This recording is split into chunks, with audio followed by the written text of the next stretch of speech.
Hi YouTube, it's Kathy and this is my weekly entertainment wrap-up for August 21st through 27th. This week I read 2 books, I watched 7 shows, I watched 1 movie, and I listened to 2 books. Also, I'm pet sitting at my best friend's house, so there's a chance that a couple of dogs or a couple of cats will make an appearance. Actually, I locked the worst cat away, so he will not be able to make an appearance, but he might start screaming at me. This one is Olive. She's currently my favorite. B, do you like books? Pancake would only like books if she was allowed to eat them, I think. Yeah, I'm talking about you.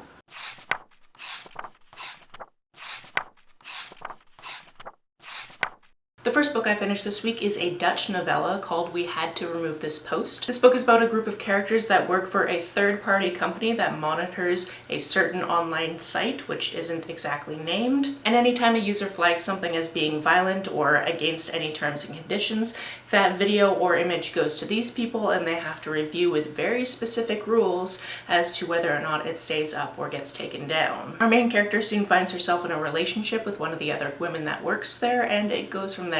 It is very short, so I don't want to give too much away. However, this is one of those novellas that when I got to the end of it, I was just kind of like, what exactly was the purpose of this story? Other than letting us know that some people have this horrendous type of job, and I would need a lot of therapy. Frankly, I would need a lot of therapy if I were to do a job like this. There are some absolutely heinous things on the internet, and it's such a fine line sometimes as to what stays up and what gets taken down and the exact reasons why. This book also went a little bit into how having to see all of these images day in and day out actually changes a person. There were also people during the process of this book that had some views that are, you know, not great. So in a way, it was interesting to see how that progressed. I still don't really know how I feel about it. I read it during the Faze and Gaze live stream yesterday, and although I enjoyed my time with it, I don't know if it really super came together for me. The other book I finished this week is It Looks Like Us. This one is coming out, I believe, this coming week. I'm not entirely sure. This was an ARC. This is a young adult horror book about an expedition of teenagers going to the Antarctic as part of a youth outreach program that this tech billionaire is putting on. Basically, these kids are spending their spring break there drilling into the snow and getting samples that actual scientists will then test. However, being a horror novel, it is not as simple as that, because they are not exactly alone in the middle of nowhere. This had a lot of great things going for it. Firstly, location. Secondly, the adventure of it, going to a place that very few people will ever go to. Additionally, there are at least a couple of queer characters, although you don't figure that out until about 3/4 of the way through. This is one of those types of books where it name drops a lot of its influences, and one of them was definitely Animorphs, which means you can probably get an understanding of what these kids are up against. However, just like Animorphs, this book describes canine knees as going backwards, which I know for a fact is one of the biggest pet peeves of Cheyenne over at Novel Insights, so I think it would just be funny to watch her read this and scream about it. Again, I just finished this one last night, but I think I enjoyed it more than the other book I've already talked about, and I will be doing a 5 reasons to read post on this in a couple of weeks or so. I've already written out 4 out of the 5 reasons, but I gotta think of a good 5th one. On to the shows we watched this week. We continued in the 3rd season of Westworld. We only watched a couple of episodes this week though, because we're watching it all the roommates together, so sometimes it's hard to get us all together in the same room. And honestly, something happened where when I said it was obvious at the beginning of the season, people told me I was nuts, and then it was confirmed that it was obvious, and I was like, okay, so it wasn't just me, this is actually a thing. And because this is the 3rd season of a very complex sci-fi type of show, that's pretty much all I can tell you. We also watched a few more episodes of The Great North. I think we've only got a few episodes left in the 2nd season, and this is always just such a delight. I love this show. I love the dynamics in this show. I love these characters. Sometimes the situations are just ridiculous, but it's just so heartfelt. And I'm weirdly rooting for Nick Offerman and Megan Mullally's characters to get together because I know they are married in real life. Also, their characters just have this weird connection, so I could see it happening. And I spent a decent amount of time online trying to buy a Shrimp Pimp t-shirt for my roommate because I think she would love it.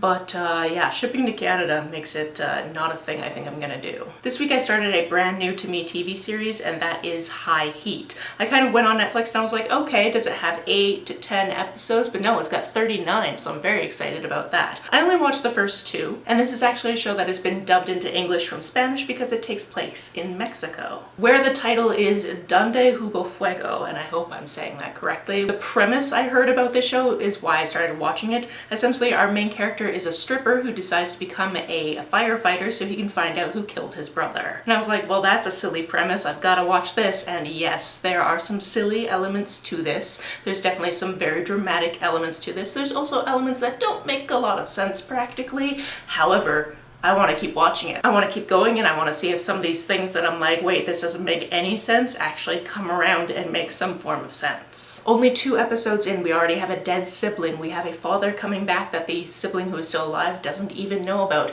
We find out that he went away in the States for some reason for 25 years for something he didn't commit. Now we have to figure out who did commit it, because that person is definitely still trying to kill people. And whoever seems to be looking into this person mysteriously ends up dead. Like I hinted at, it is a little bit hokey, but I am also actually enjoying it. And I think I'm just going to have to fly through the rest of it at some point. The other 4 shows I watched this week are all drag related. The first one is We're Here. I only watched the first episode of this, but it's Bob the Drag Queen, Eureka, and Shangela all going to different towns, having some drag daughters, doing a drag performance. Or at least I assume that's what the show is, because that's what the first episode was, and that's the only one I've watched. My best friend put it perfectly. This is like Queer Eye, but with drag queens, and it has a similar emotional effect on you. People will be talking about things and they'll start crying, and then you'll want to start crying, and you're just excited about these people really turning their lives around. It's one of those feel-good shows that I'm excited to continue. I also stayed current on this week's episode of RuPaul's Secret Celebrity Drag Race, and this week was phenomenal. I don't really know how they narrowed it down to a bottom 2 because everybody was really strong. I'm not going to ruin any of the surprises. I'm not going to tell you who won or who went home. I'm just saying everybody was really good,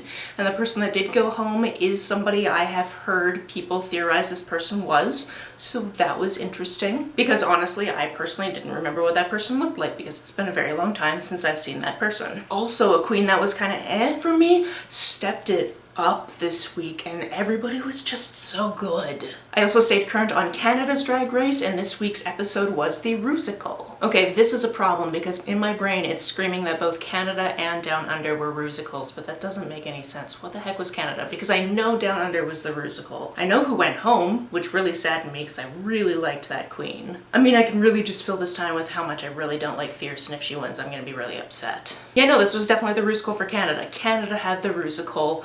Vivian Vanderpuss did a very good job considering she is not a dancer. I was blown away by her stuff because she took a dance heavy thing and it paid off. And even though I haven't met her, she is from my town, so I do very much root for her. I also stayed current on this week's episode of RuPaul's Drag Race Down Under, and now I'm like, no, they didn't do a Rusical. What did they do? I know that the runway had to do with belts and chains. Okay, no, I got it. That's why I remember both sets of queens on the main stage singing, because this was kind of a girl group challenge. They were split into 2 different teams and they had to do the same song but write their own lyrics for it.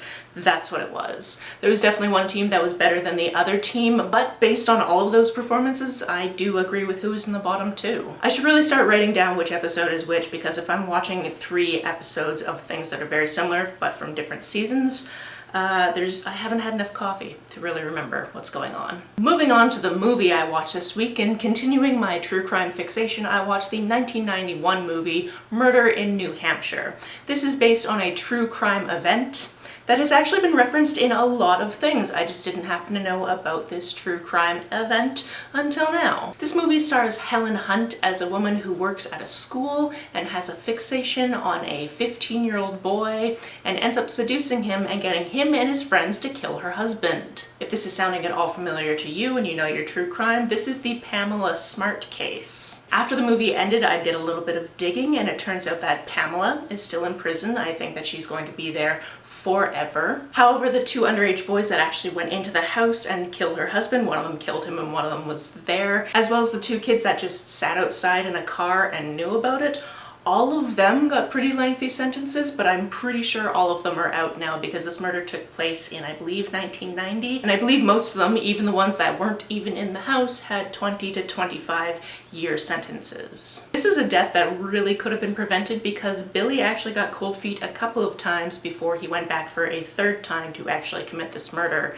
And if he or other people in his life just maybe talk to the police about it ahead of time, that would have been great. But I try not to judge people because I wasn't there. And also, if I were judging anybody, it would be another impressionable teenager who ultimately did end up being the reason why they realized that Pamela is the person who was the orchestrator of this event. On to the books I listened to, and also continuing in the true crime vein, I read Blood in the Water. This is a case that took place in Cape Breton in Nova Scotia, which is somewhere that we visited last year when we did our cross-Canada trip, although I don't know if we actually went through this very small town. And at the time, the media were calling this murder for lobster, but it is not exactly that. However, that's basically what this case was branded. This case was interesting because you have the people that are being convicted of murder, and then you have the murder victim who has two sides to himself if you talk to people from the community. The first side is that many people were very scared of him because he would do random acts of violence or theft or say that he was going to do bad things to people, and he went to jail a few times for some of these offenses, but never very long, and if he knew that you were the one that snitched on him, he would just retaliate over and over and over again. However, other people have always said that he is the type of person that would give you the shirt off his back. If he knew that you needed something, he would actually go out and steal it for you and bring it back to you. So there was something going on there. But obviously he was a repeat offender who was just kind of loose to do that because he wasn't caught very often. The reason this was branded killing for lobsters or murder for lobsters or whatever the heck it was the reason that allegedly on the morning where he died, he was out cutting the lobster traps of this one boat, and they had just had enough. They'd been terrorized enough, and there was one driving force on the boat that made sure that this person never came back, but there were two other accomplices on the boat itself, and then also the woman who actually owned the fishing license, although she had nothing to do with the event. The reason this is such an interesting case is it is very easy for some people to be like, well, yeah, the police should have done something about this guy ahead of time and then he wouldn't have died, but then also